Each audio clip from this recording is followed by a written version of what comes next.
예, 오늘도 그리스도 안에서 승리하는 귀한 분들 되시기 바랍니다. 어, 죄송합니다.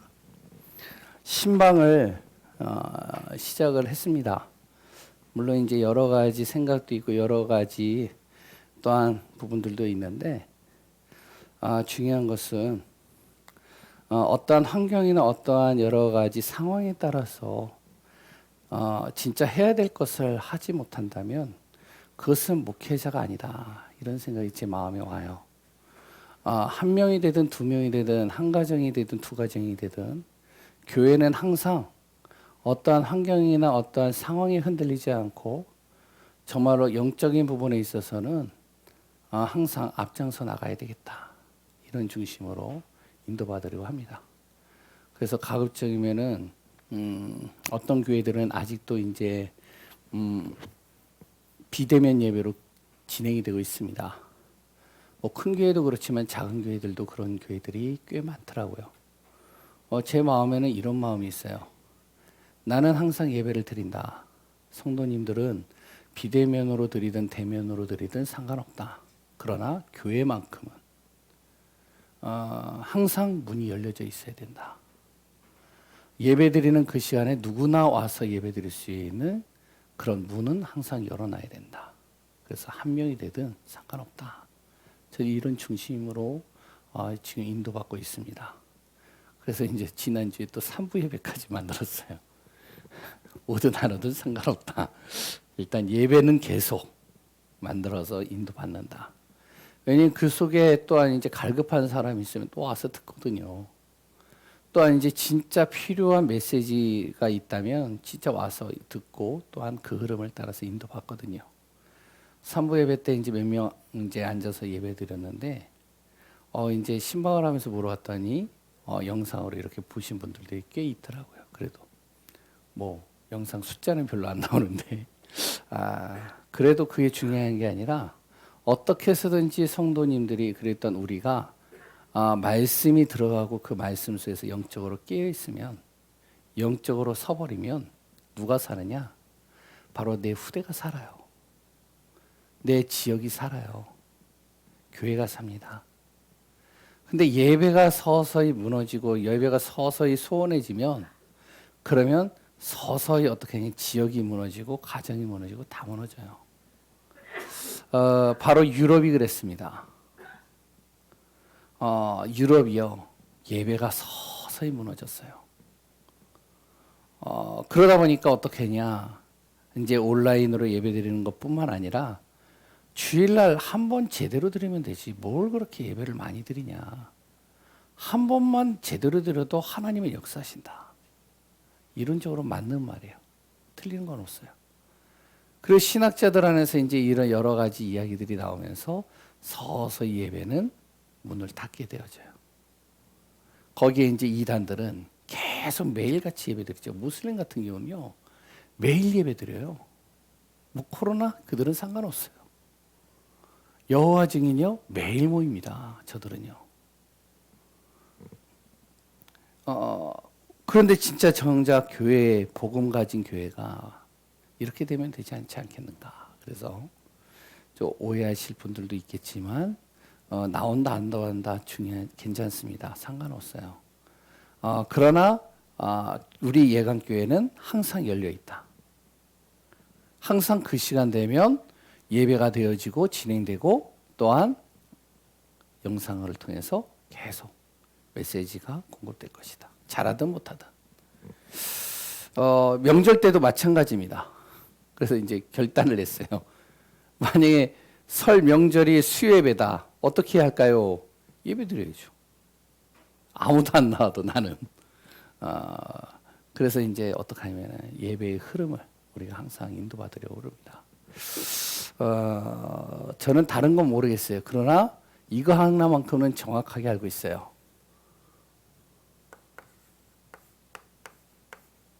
하나님을 기쁘게 하는 자.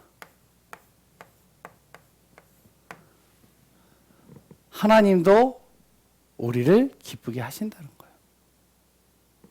하나님께 항상 나오는 자, 하나님을 찾는 자, 하나님도 그를 찾고 그에게 상 주시는 이심을 믿어야 돼요. 그게 바로 히브리서 11장의 내용이죠. 그래서 오늘도 예배 속에서 하나님의 언약과 비밀을 누리는 귀한 분들 되시기 바랍니다. 오전 예배를 1로 적겠습니다. 제목이 뭐죠? 주께로 나오라. 예, 주께로 나오라. 하나님의 자녀가 항상 주님 앞에 나와야 돼요. 그리고 또 하나님을 떠난 사람이 하나님 앞에 나와야 돼요. 그러지 않으면 결국에는요, 흑암과 어둠이에요. 나도 모르게 영적인 것뿐만 아니라 나의 모든 삶과 나의 모든 문제들이요, 그 속에서 다 무너져 버립니다. 그래서 우리는 항상 영적 재충전해야 되고요, 항상 영적인 흐름 따라가야 돼요. 이 비밀을 누려야 됩니다. 회개하지 않는 현장 어떻게 되냐? 반드시 성경에는요, 화 있을진저 재앙이 그곳에 임할 수밖에 없다는 거예요. 소돔이 왜 망했죠?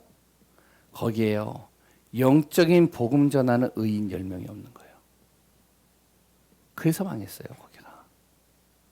두로와 시돈, 이번 주 강단에서도 저도 이제 계속 묵상을 하는데, 두로와 시단이요, 물질의 풍요, 그랬던 그걸로 인해서 타락하고 우상숭배하고 그랬던 완전히 하나님과 반대길로 가는데, 근데 이렇게 자세히 보니까요, 솔로몬 왕이 바로 그 속에서 왕후를 택했단 말이에요.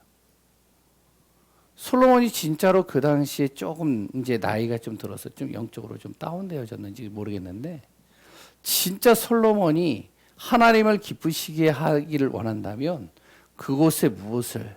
복음을 전해야 되겠죠. 복음이 선포되어야 되겠죠. 니느웨라는 한 성이요, 요나가 가가지고 뭐냐면은 그냥 툭툭 던지는 말. 왜냐면은 요나는 니느웨가 무너지기를 원했잖아요. 멸망하기를 원했거든요.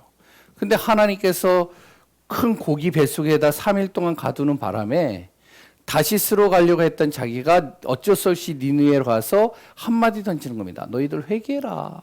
그러지 않으면 이 나라 멸망한다. 하나님께서 멸망시킬 거야. 그랬는데요, 그 한마디가요, 니느웨의 온 도시를 싹 바꿔버렸어요. 시돈에 정말로 아합이 참 복음을 가진 사람이 맞다면, 그러면 그 이세벨 한 사람에게 정확한 복음이 선포되어졌다면 어떻게 됐을까요? 결국에는 두로와 시돈은 하나의 죄도 남기지 않고 다 돌무더기처럼 다 무너졌습니다. 벳세다와 그리 또한 어디요? 고라신도 마찬가지라고, 가버나움도 똑같다는 거예요. 회개하지 않는 현장 반드시 무너질 수밖에 없습니다. 복음 가진 내가 정말로 이 복음을 전하지 못해서 그 영혼이 주님 앞에 돌아서지 못한다. 어떻게 될까요? 그 가문에 철저하게 무너집니다. 그 지역은요, 철저하게 무너질 수밖에 없어요. 하나님이 교회를 세웠는데 교회가 복음을 말하지 않는다. 그럼 어떡하냐?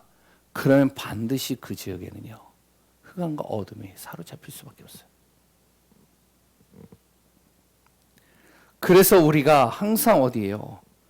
내 자신이 하나님의 자녀인 내가 문제에 전전긍긍하고 내 현실에 전전긍긍하고 내 정말로 갈등과 어려움 속에서 사람으로 인해서 상처받은 그것에 내가 계속적으로 눌리지 말고, 그거 내가 해결하려고 애쓰지 말고 그거 가지고 주님께 나오라는 거예요. 주님께 그냥 맡겨버리라는 거예요. 그러면 주님께서 그것을 어떻게 하시는지 한번 보라는 거예요. 그리고 그 안에 참된 쉼이 있고 평안이 있다. 그렇다면 우리가 할 일은 뭐냐? 바로 주님의 멍에를 매는 거다. 그 멍에가 뭐라고요? 십자가입니다. 은혜의 십자가. 나 자신이 해결할 수 없는 그 문제, 십자가에서 단번에 그 문제 해결하신 그 십자가, 이 은혜. 나의 모든 삶 속에 영광의 축복을 통하여 모든 길을 열으시고 문제를 해결하시고 또한 죄와 사단의 권세를 완전히 꺾으신 그 십자가, 영광의 십자가를 항상 바라보고 그 말씀에 집중하며 전도자의 삶을 살아라.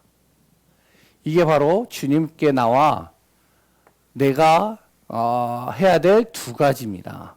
내 모든 것 주님께 맡기고 주님께서 주신 그 멍에 내가 지고 가는 겁니다. 그 길이 가장 쉬운 길이요, 그 길이 응답의 길이요, 그것이 증거의 길이요, 그것이 축복의 길이라는 거예요. 두 번째는 뭐죠? 오후 예배 메시지입니다. 이번에는 이제 성전에 관련된 메시지가 아니라 렘넌트에 관련된 메시지, 그랬던 성도들에게 주시는 메시지인데 제목이 뭐냐면 세상 사람이 모르는 것이 있어요.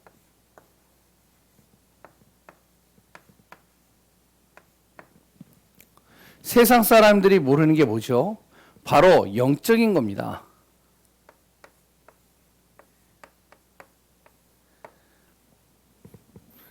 육신적인 것은 굉장히 밝고요. 현실은 굉장히 잘 보는데 영적인 것에 있어서는 무지해요. 영적인 것에 있어서는 무능해요. 영적인 것에 그러다 보니까 실패를 해요. 영적인 무감각 속에 다 무너지는 거죠. 세상 사람들이 모르는 그 영적인 비밀 우리에게 주셨다는 겁니다. 영적인 비밀 가지고 영적 플랫폼 만드는 거예요. 영적으로 무너진 사람, 영적으로 무지한 사람, 영적으로 정말로 무능한 사람들이 누구나 와서 영적인 힘을 얻고 영적인 비밀을 알고 영적인 답을 얻을 수 있는 영적 플랫폼 만들어라. 그걸 위해서 어떻게 하느냐? 강대국을 초월할 수 있는 지식, 시공간을 초월하는 하나님이 해주시는 그 지혜와 능력을 가지고 강대국 살리는 능력, 하늘의 보좌의 축복을 가지고 어떻게 해요? 세계 복음화의 응답 속에 모든 흑암과 어둠이 결박되는 그 영적인 비밀 누리고 우리가 승리하는 귀한 분들 되시기 바랍니다. 핵심 메시지죠. 3이라고 적겠습니다. 핵심은 제목이 뭐냐면 서밋입니다. 서밋 시간표예요.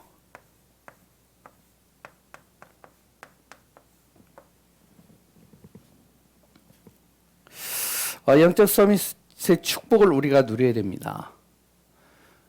왜 그래야 되냐? 사단은요 계속적으로 우리를 속여요. 그리고요 분명히 영적 문제는요 지금도 계속 진행되고 있습니다. 성경은 분명히 약속하고 있죠. 우리 보고요. 성령 충만 받으라. 성령의 인도 받으라. 성령의 권능을 입어라. 그게 뭐죠? 영적 서밋의 축복이에요. 그 시간표의 비밀을 누리는 삶을 어떻게 사느냐? 정말로 모든 것은 하나님의 손 안에 있다는 사실을 우리가 항상 기억하고 위기 때마다 하나님은 우리를 정말 이 시대에 서밋을 세우기를 원하시고 영적 서밋을 그랬던 복음을 회복할 시기에 하나님 영적 서밋을 세우기를 원하시는데 그 응답들을 우리 자신이 누리고 승리하시기 바랍니다. 그래서 오전 오후 그랬던 핵심 메시지를 통해서 또 다시 한번 우리가 말씀 속에서 정리해보고 기도 제목 잡고 응답받는 귀한 분들 되시기 바랍니다. 오늘은 제목이 뭐냐면 주보에는 뭐라고 나와 있죠? 살리는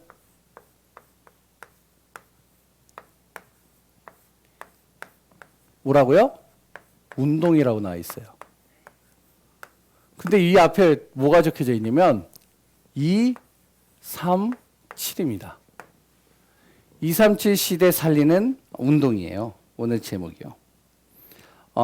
말씀을 나누기 이전에 서론에 지금 계속적으로 나오는 전체 메시지에서 계속적으로 나오는 내용이 뭐냐면 2, 3, 7입니다. 그리고 치유. 그리고 또 하나는 뭐죠?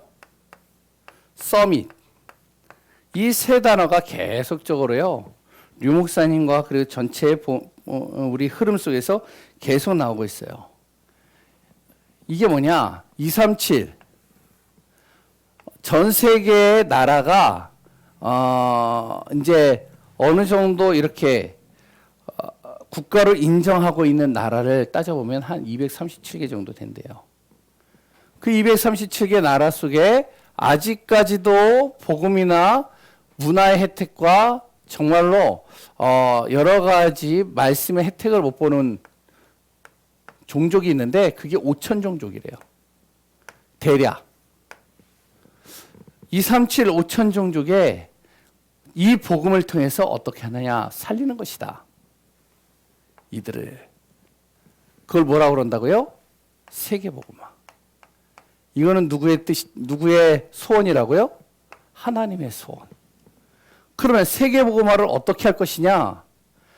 237, 5천 종족에 있는 그 흑암과 어둠에 사로잡히고 영적인 문제 속에 있는 사람들을 치유하는 겁니다. 그 현장을 치유하는 거예요. 예수님의 사역도 우리가 마태복음 쭉 보면 아시겠지만 예수님의 사역도 가는 곳마다 어떻게 하냐면은 치유 사역을 했잖아요. 이 복음이 증거되도록. 그래 또한 무엇을 하냐면 그 5천 종족 237개 나라에 썸이 살리는 거예요. 그 나라의 지도자뿐만 아니라 앞으로 지도자가 되어질 세대, 렘넌트, 후대를 살리는 겁니다.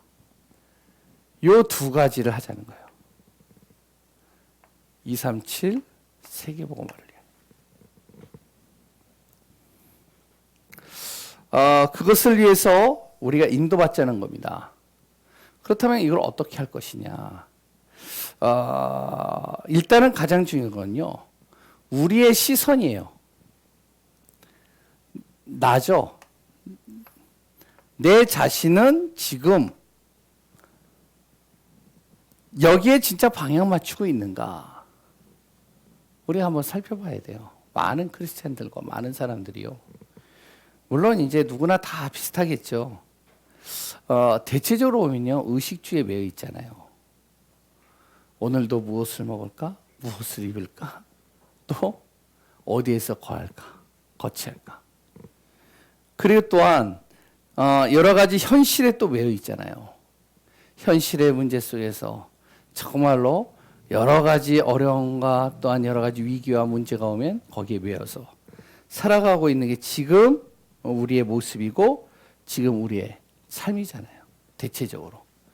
그러니까 현실과 의식주에 딱 매여 있다 보니까 이게 안 보이는 거예요. 기도는 해요. 237 치유, 서밋 기도는 하는데 내 중심과 마음은 어디에 있느냐? 항상 의식주와 내 현실에 묶여 있는 것이 지금 우리의 현실일 수 있습니다. 그러니까 어떻게 되죠? 못 보니까 못 살리겠죠. 계속적으로 메시지는 나오고 있는데 나하고 연결이 안 되는 거예요. 이게 연결이 되어지는 순간 어떻게 되어지냐? 237 살리는 운동의 축복의 대열 속에 내 자신이 있는 것을 확인하게 됩니다. 그래서 항상 이 수요일 날은 제가 어디에다 포커스를 맞추냐면 전도 관점으로 이렇게 맞춰요. 우리가 정말로 이 237뿐만 아니라 이 시대를 살려야 된다. 복음 전해야 된다. 안전하면 안 된다. 결국에는 그 안전하는 그 하나하나들이 결국에는 어떻게 하냐? 이 시대에 재앙을 막을 수 없다. 이 시대에 진정으로 하나님의 소원을 정말로 이루어가는데 자꾸 시간표가 더뎌질 수밖에 없다. 그래서 오늘도 전도 관점으로 우리가 또 바라보면서 인도받는 귀한 분들 되시기 바랍니다. 내 자신이 이거를 볼 수 있는 시선이 없다 보니까 나하고 연결이 안 되죠. 그렇기 때문에 내 자신이 어떻게 되냐? 이거를 점검해 봐야 돼요. 뭘 점검해 봐야 되냐면 저번에 어디에서도 얘기했는데요. 내가 현장을 볼 때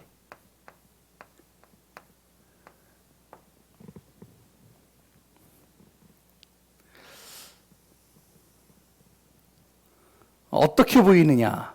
이걸 항상 내가 점검해 봐야 됩니다. 현장에 내가 사람을 만나거나 어떠한 문제에 부딪히거나 어떠한 여러 가지 현실에 부딪혔을 때 과연 나는 이거를 어떤 관점으로 보고 있는가? 이거를요, 영적인 관점으로 볼 수 있어야 돼요.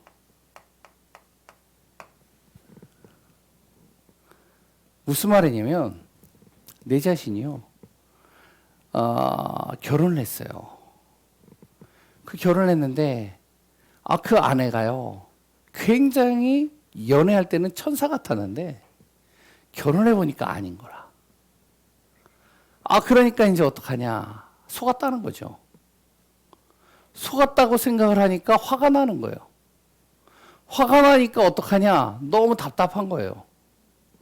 답답하니까 어떡하냐, 자꾸 집에를 안 들어가는 거예요. 그러니까 어떻게 해요? 계속 갈등이 되는 거죠.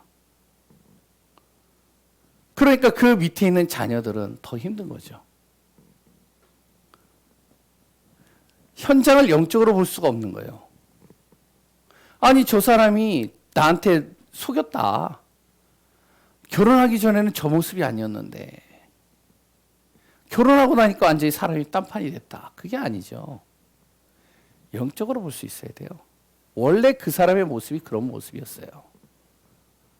그런 모습으로 정말 원래 있었는데, 그런데 내가 그걸 못 봤을 뿐이에요. 왜? 사랑이라는 단어에 눈이 가려져서. 결혼하고 나니까 이 사랑의 눈꺼풀이 벗겨지니까 보이는 것일 뿐이지 가려진 거예요. 영적인 것으로 보이지가 않는 거예요, 이게.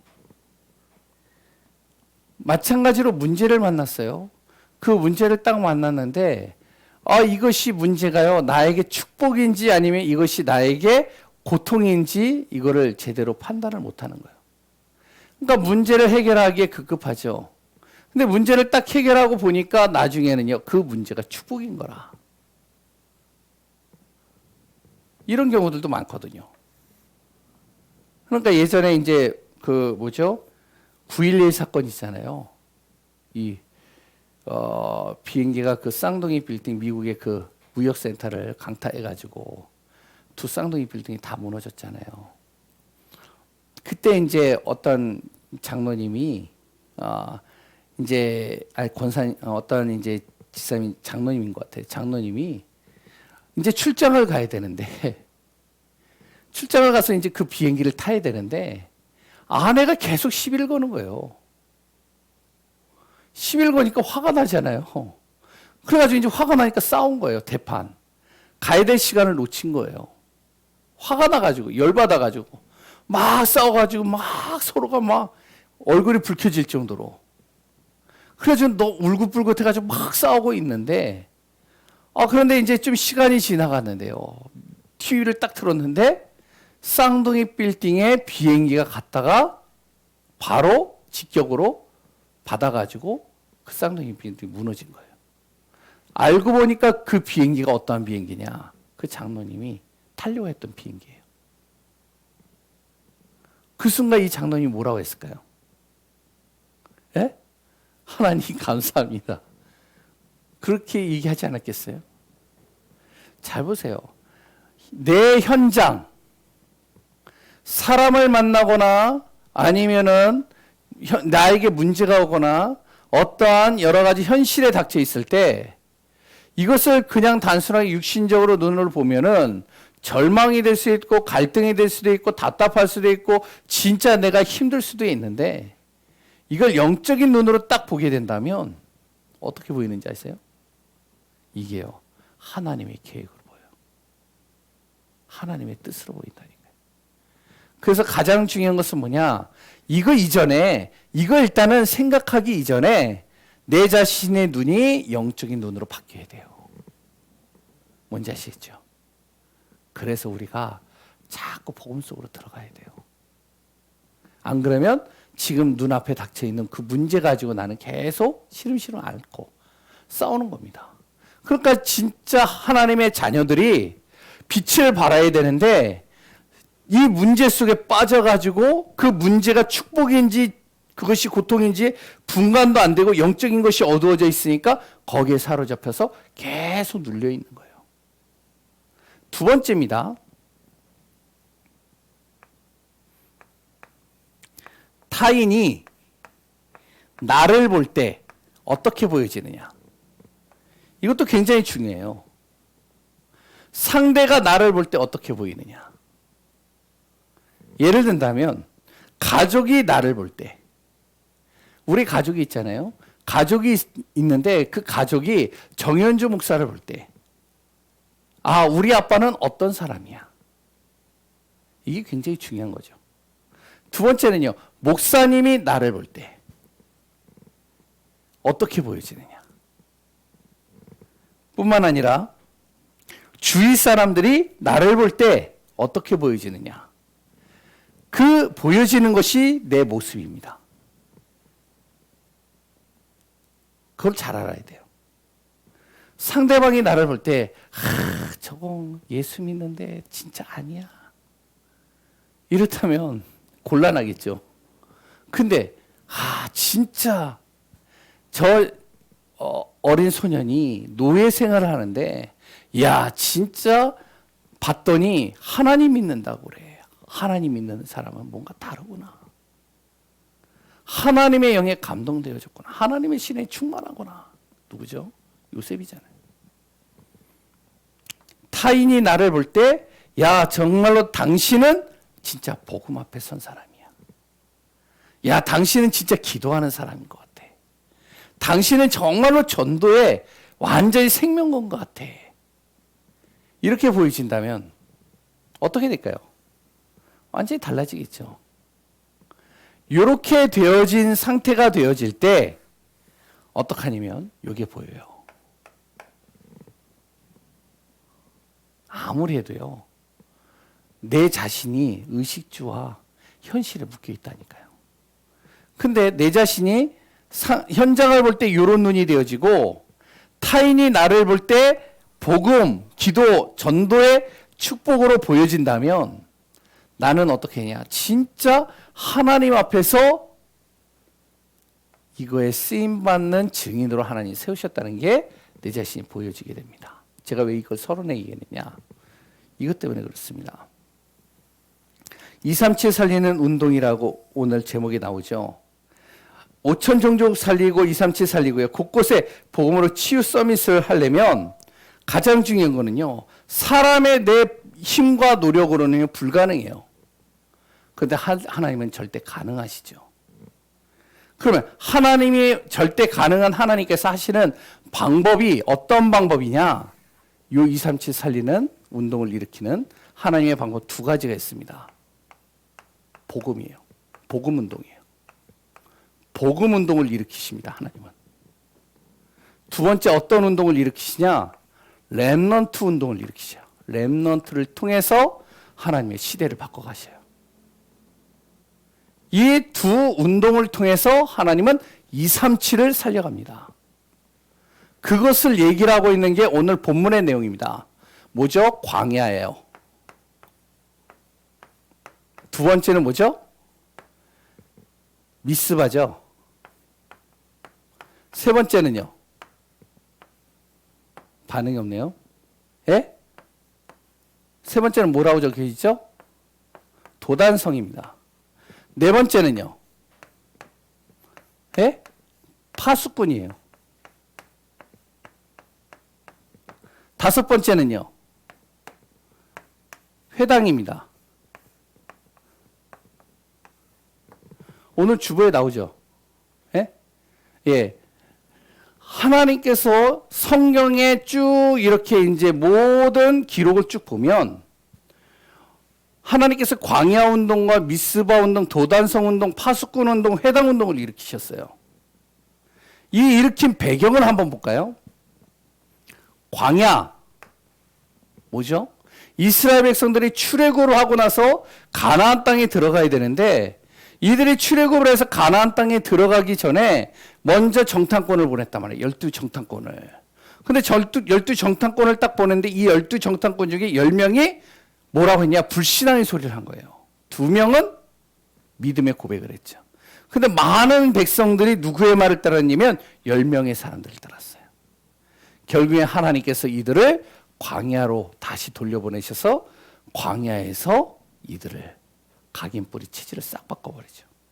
무엇을 바꾸죠? 이거 되도록 바꾸는 겁니다. 뭐요? 그 속에서 앞으로 가나안 땅에 들어가서 그 가나안을 정복하고 가나안을 살릴 수 있는 렘넌트들을 하나님께서 이렇게 세우시는 거예요. 두 번째요.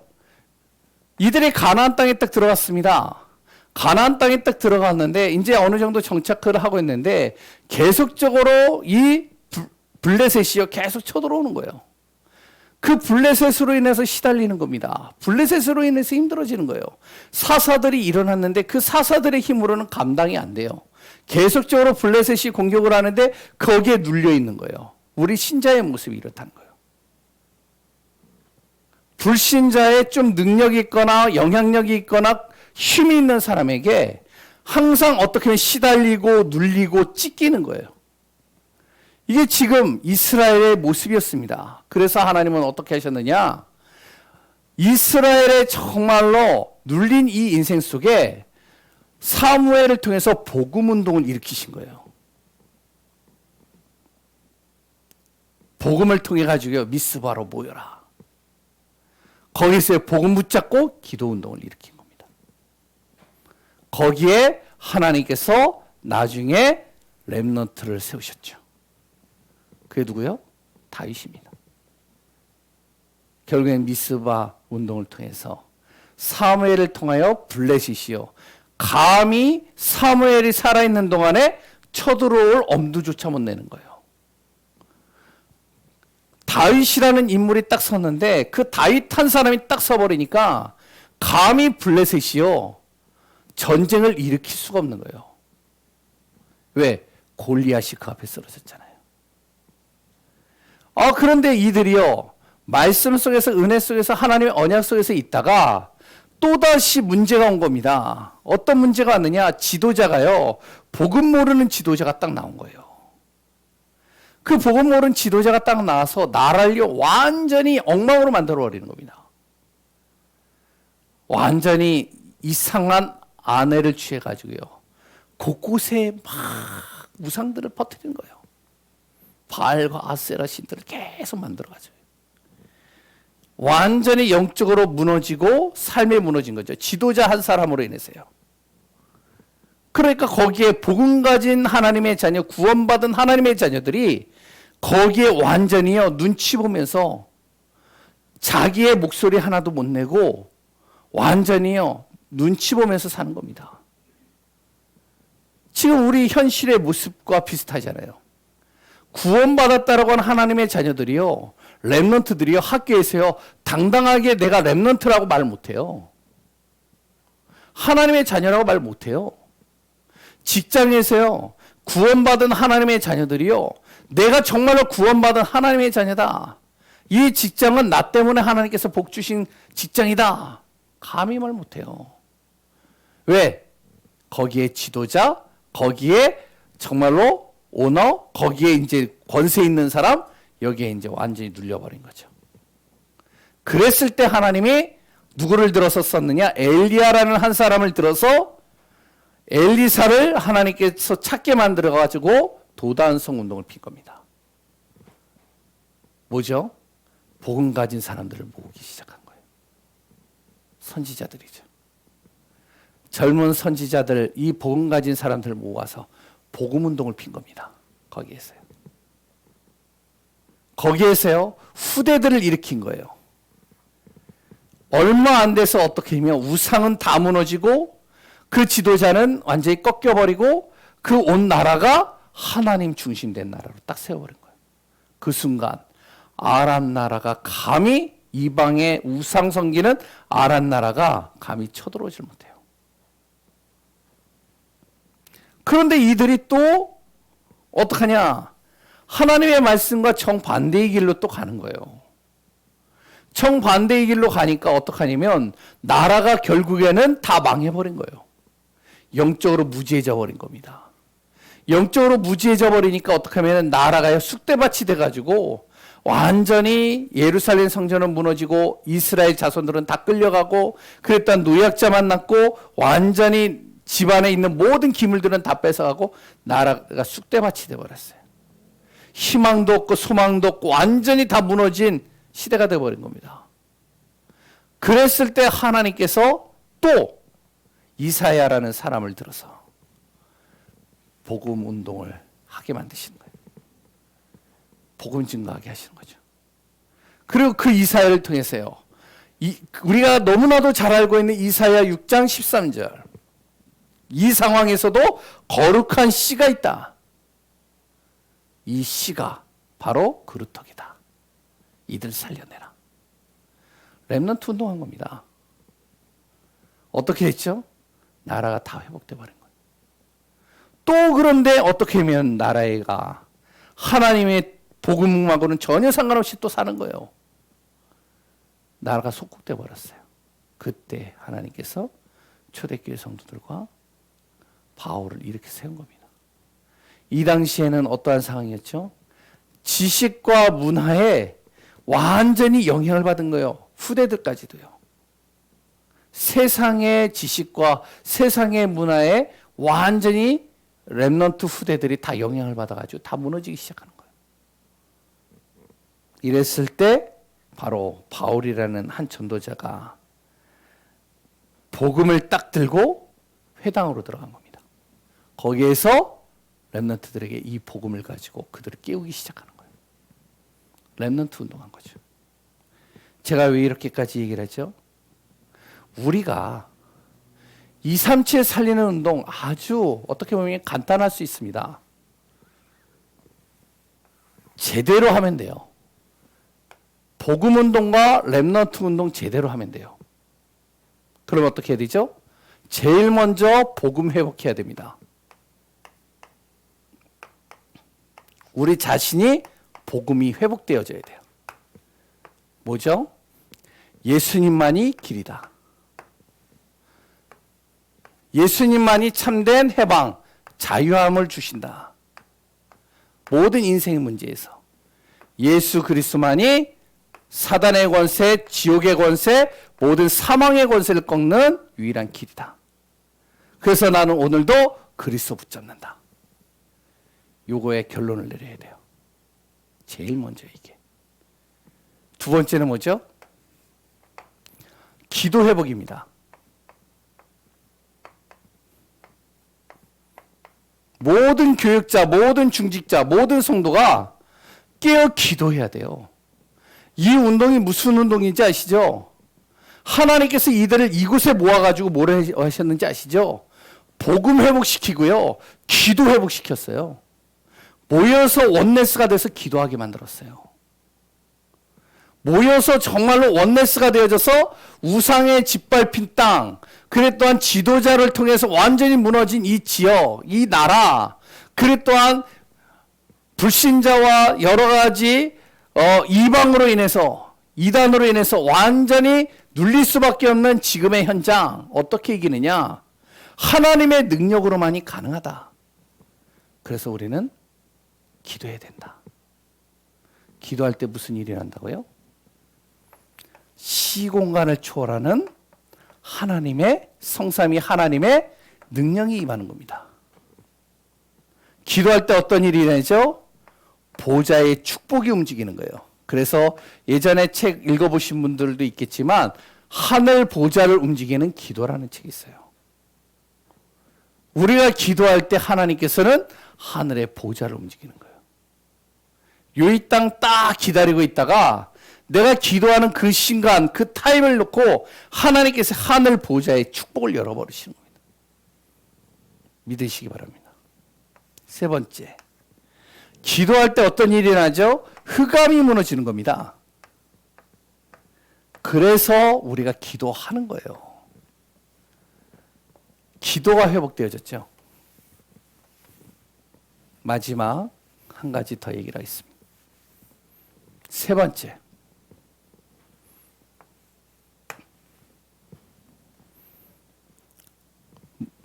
그러면서 무엇을요? 제자를 세우는 겁니다.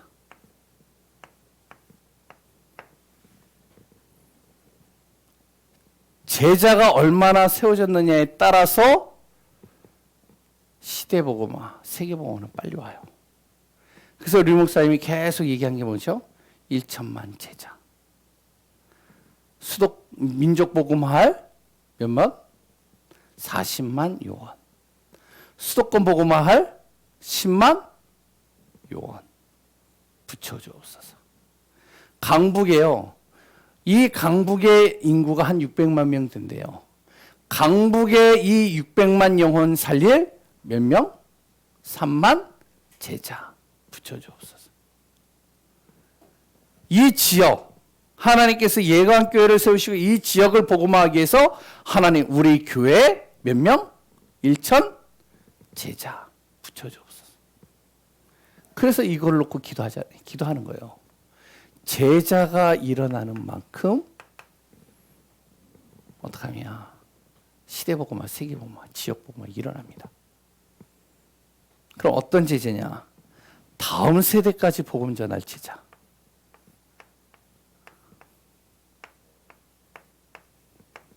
나 다음, 내 다음의 세대까지 이 복음 운동할 제자들이 일어나게 만들어야 돼요. 어떤 제자죠? 나와 같은 제자. 세우면 되는 겁니다. 그럼 한번 생각해 보세요. 나 같은 제자를 세우면 어떻게 될까요? 예? 김정문 권사님과 같은 똑같은 제자를 10명만 세워놨다. 어떻게 될까요? 예? 대답이 없으세요? 예? 우리 김지영 장로님 맨 앞에 있으니까 김지영 장로님과 같은 똑같은 제자를 10명 만들어놨다. 어떻게 될까요? 저기 뒤에 한중호 지사님과 같은 똑같은 제자 10명 만들어놨다. 어떻게 될까요? 우리가요, 다음 세대를 준비할 수 있는, 다음 세대를 복음으로 살릴 수 있는 제자들을 이렇게 세워야 돼요. 이 운동이 그 운동이었습니다. 근데요, 나와 똑같은 제자인데, 근데요, 이 사람이 진짜로 교회가 어려움이 당하니까 교회에 나몰라라고. 지금 영적으로 문제 있는 사람이 있는데 그 영적인 문제를 있는 사람을 살려야 되는데 나와 관계없다고 관심 없고,